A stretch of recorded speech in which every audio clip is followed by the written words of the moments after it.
ಈ ಹೊಸ ವರ್ಷದಲ್ಲಿ ನಿಮ್ಮ ರಾಶಿಯ ಭವಿಷ್ಯ ಹೇಗಿದೆ ಎಂದು ಸಂಕ್ಷಿಪ್ತವಾಗಿ ಹೇಳುವುದಾದರೆ, ಈ ವರ್ಷದಲ್ಲಿ ನಿಮ್ಮ ಪಾಲಿಗೆ ಏಳಿಗೆ ಇರುತ್ತದೆ, ಆದರೆ ಮಂದಗತಿಯಲ್ಲಿರುತ್ತದೆ.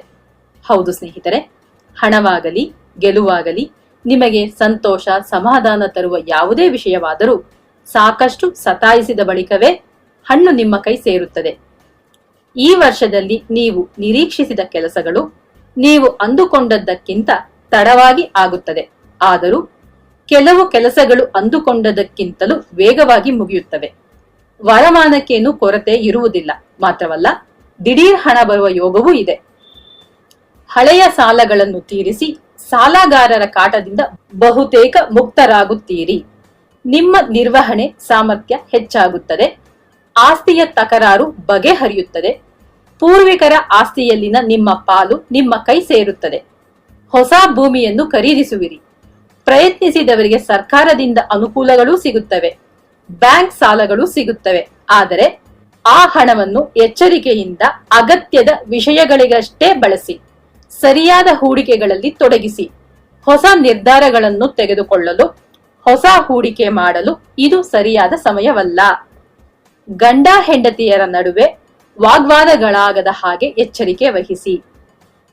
ನಿಮ್ಮ ಖಾಸಗಿ ವಿಷಯದಲ್ಲಿ ಮೂರನೆಯವರು ಮೂಗು ತೂರಿಸದ ಹಾಗೆ ನೋಡಿಕೊಳ್ಳಿ. ಉದ್ಯೋಗದಲ್ಲಿ ದಿನದಿಂದ ದಿನಕ್ಕೆ ಕೆಲಸದ ಭಾರ ಹೆಚ್ಚಾಗುತ್ತಾ ಹೋಗುತ್ತಲೇ ಇರುತ್ತದೆ. ನ್ಯಾಯವಾಗಿ ನಿಮಗೆ ಬರಬೇಕಾದ ಬಡ್ತಿ, ಸಂಬಳ ಹೆಚ್ಚಾಗುವುದು ತಡವಾಗುತ್ತದೆ. ಈ ದಿನಗಳಲ್ಲಿ ನಿಮ್ಮ ಕೋಪ ಹೆಚ್ಚಾಗಲಿದೆ. ನಿಮ್ಮ ಕೋಪವನ್ನು ನಿಯಂತ್ರಣದಲ್ಲಿಟ್ಟುಕೊಳ್ಳಿ. ಆಡುವ ಮಾತುಗಳಲ್ಲಿ ನಿಗಾ ಇರಲಿ. ಕೋಪದಿಂದ ಆಡುವ ಮಾತುಗಳೇ ನಿಮ್ಮ ಜೀವನಕ್ಕೆ ಕೊಳ್ಳಿಯಾಗಬಹುದು. ನಿಮ್ಮ ಗುಣ ಸ್ವಭಾವಕ್ಕೆ ಹೊರತಾದ ಯಾವುದೇ ವ್ಯವಹಾರದಲ್ಲಿ ತೊಡಗಬೇಡಿ. ಹಣ ದ್ವಿಗುಣ ಮಾಡಿಕೊಡುತ್ತೇನೆ, ಸುಲಭವಾಗಿ ಹಣ ಮಾಡುವ ಮಾರ್ಗ ತೋರಿಸುತ್ತೇನೆ ಎಂದವರ ಹಿಂದೆ ಹೋದರೆ ಖಂಡಿತ ಮೋಸ ಹೋಗುತ್ತೀರಿ. ಮುಂದೂಡಲ್ಪಟ್ಟ ಮದುವೆ ಕೈಗೂಡುತ್ತದೆ. ನಿರೀಕ್ಷಿಸುತ್ತಿದ್ದವರಿಗೆ ಸಂತಾನ ಭಾಗ್ಯವಿದೆ. ಪ್ರವೇಶ ಪರೀಕ್ಷೆಗಳಲ್ಲಿ ಉತ್ತೀರ್ಣರಾಗುವಿರಿ. ಪಂದ್ಯ ಪೈಪೋಟಿಗಳಲ್ಲಿ ಜಯ ಗಳಿಸುವಿರಿ. ಇದ್ದ ಗೊಂದಲಗಳೆಲ್ಲ ಬಹುತೇಕ ತಿಳಿಯಾಗುತ್ತದೆ. ಪರಿಚಯವಿಲ್ಲದ ಅನುಭವವಿಲ್ಲದ ವ್ಯವಹಾರದಲ್ಲಿ ಬಂಡವಾಳ ಹೂಡಬೇಡಿ. ನಷ್ಟದಲ್ಲಿ ಮುಳುಗುತ್ತೀರಿ. ಆತುರಕ್ಕೆ ಬಿದ್ದು ಇದ್ದ ಸ್ಥಳದಿಂದ ಹೊಸ ಸ್ಥಳಕ್ಕೆ ಅಂಗಡಿಯನ್ನು ಬದಲಾಯಿಸಬೇಡಿ. ಪಾರ್ಟ್ನರ್ಶಿಪ್ ವ್ಯವಹಾರ ಬೇಡವೇ ಬೇಡ. ಮಾಮೂಲಿಯಾಗಿ ಆಡುವ ಮಾತುಗಳೇ ವಿಪರೀತಕ್ಕೆ ಹೋಗುವ ಅಪಾಯವಿದೆ.